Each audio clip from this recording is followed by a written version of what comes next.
produção capitalista do espaço, capítulos 3 e 4. Capítulo 3, a teoria marxista do Estado. Muita coisa vem na cabeça, mais Estado, menos Estado, a ausência de um Estado total como no Brasil. Entretanto, uma questão inicial prática. O Estado se origina da contradição entre os interesses privados e um interesse comum. Mas qual é esse interesse comum? O interesse das comunidades.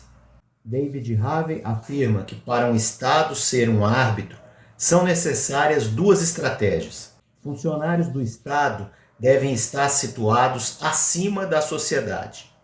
Interesses de classe devem ser transformados num interesse geral ilusório.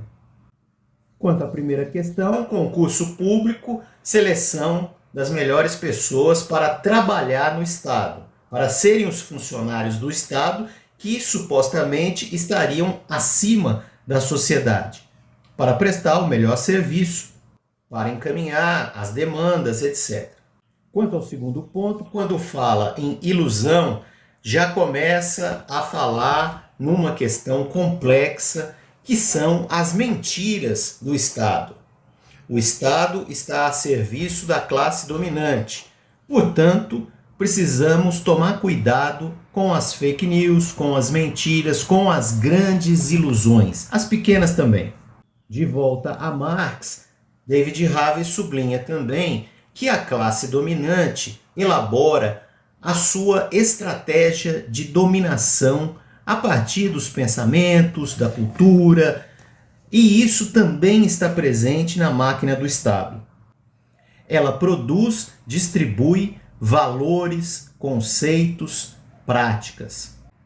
E aí, novamente, vem a questão da justiça social, da igualdade, da liberdade.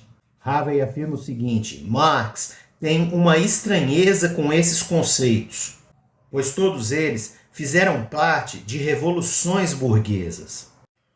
A teoria marxista do Estado se assenta, portanto, em 4 características. Pessoa física, pessoa jurídica, aparentemente pessoas livres. Um sistema de propriedade. O dinheiro como nivelador. E aqui também podemos incluir o crédito, a burocracia, as formas pelas quais o Estado toma emprestado, devolve serviços e uma série de elementos que o dinheiro, a partir das mãos do Estado, possa ser, entre aspas, devolvido. Produção e consumo como duas faces da mesma moeda, inerentemente anárquicas. Bem, então o Estado fornece uma série de elementos que vão precisar de dinheiro, ok? Quanto à infraestrutura, quanto à organização burocrática e quanto aos serviços que são devolvidos à população. Baseado em Gramsci, Harvey afirma que o Estado faz então a mediação entre os interesses da burguesia e os interesses dos trabalhadores, porém com prevalência do primeiro grupo. Ele conclui o capítulo com o encaminhamento de 3 questões. Até que ponto os funcionários do Estado são autônomos e neutros? Que variedade de instituições é possível?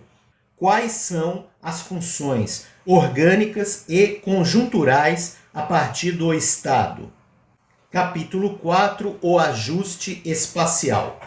A expansão geográfica e a intensificação do capitalismo é um processo de longos anos. Há um esboço feito por Harvey quanto à transformação interna e à transformação externa. Apesar de Marx ter apontado para a expansão do capital, para suas crises, etc., sua teoria se circunscreve na dinâmica interna, ou seja, do metabolismo de produção, distribuição, circulação, etc. É como se Marx não tivesse chegado ainda à ideia muito difundida posteriormente por Rosa Luxemburgo, Lenin, Bukharin, né, sobre a expansão do capitalismo. E aí necessariamente seria uma expansão para além das fronteiras, como a gente falou, dos territórios, etc. Essa, portanto, seria uma estratégia externa, né? A geografia, o mapa e as contradições, a dialética entre essa transformação interna e a transformação externa. Nesse sentido, chegamos ao ajuste espacial, que nada mais é do que uma armadilha que o capitalismo impõe a todos os setores, inclusive o Estado, etc., aos empresários e principalmente aos trabalhadores, nos quais os produtos irão ficar mais caro, mais barato. Isso vai depender, obviamente, do lugar onde a pessoa está. Então, esse ajuste espacial é uma tentativa que o capitalismo faz para driblar a sua crise. Bem, então, como você já percebeu, o buraco é mais embaixo.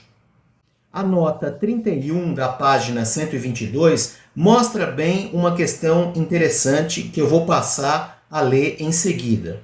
É um momento em que Harvey retoma Lenin para afirmar a teoria do imperialismo em relação à teoria da acumulação.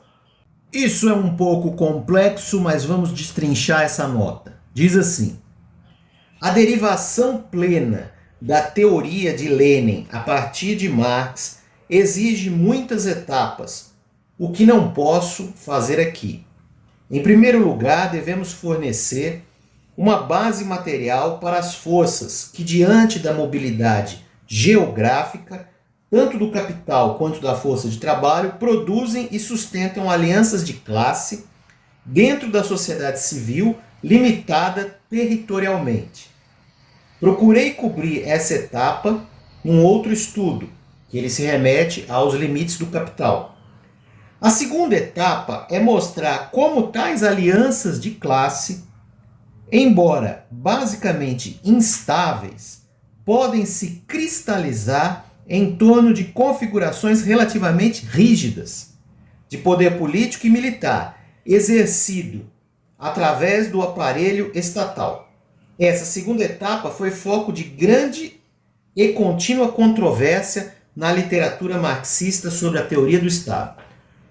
Bom, aqui tem um caminho complexo, envolve economia, envolve poder militar, envolve a aliança do Estado com empresários que possam financiar, né, devastações de todo tipo, não só do ponto de vista do estrago que se faz, mas também da produção, né, de novas questões para cobrir o buraco das crises. Então nós estamos diante de uma situação difícil, obviamente, de fazer essa análise. Nós não vamos fazer uma análise do Estado, né, num vídeo ou em 1 hora ou em 2 horas. Né? Isso requer, portanto, esse primeiro traçado, digamos assim, que ele batiza aí de um nome muito interessante, né?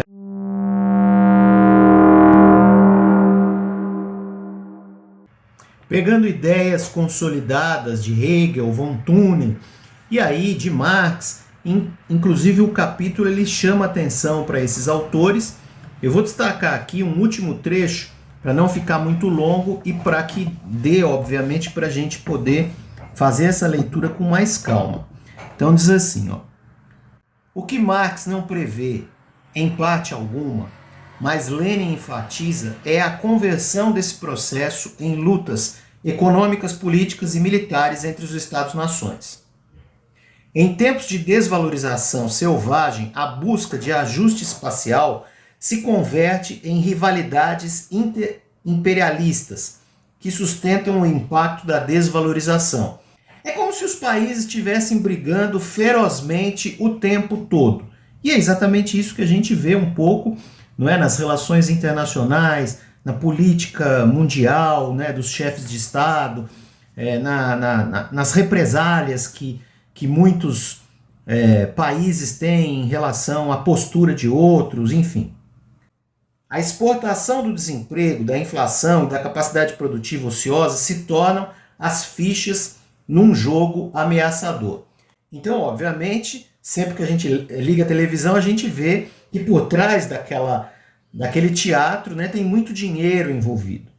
As guerras comerciais, o dumping, as tarifas, as cotas, as restrições, cotas aqui num outro sentido, as restrições ao fluxo do capital, ao câmbio exterior, as guerras associadas às taxas de juros, as políticas de imigração, a conquista colonial, a subjugação e dominação de economias tributárias, a reorganização forçada da divisão do trabalho nos impérios econômicos e, finalmente, a destruição física e a desvalorização forçada do capital de um país rival por meio da guerra.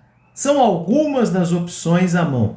Ou seja, tem muito conteúdo em um grande parágrafo que Harvey tenta sintetizar aqui para mostrar essa questão do ajuste. Ou seja, não é simplesmente apenas um recorte, né, de fronteiras e mostrar a questão de forma assim palatável, em mapas, em gráficos, com uma linguagem de economês.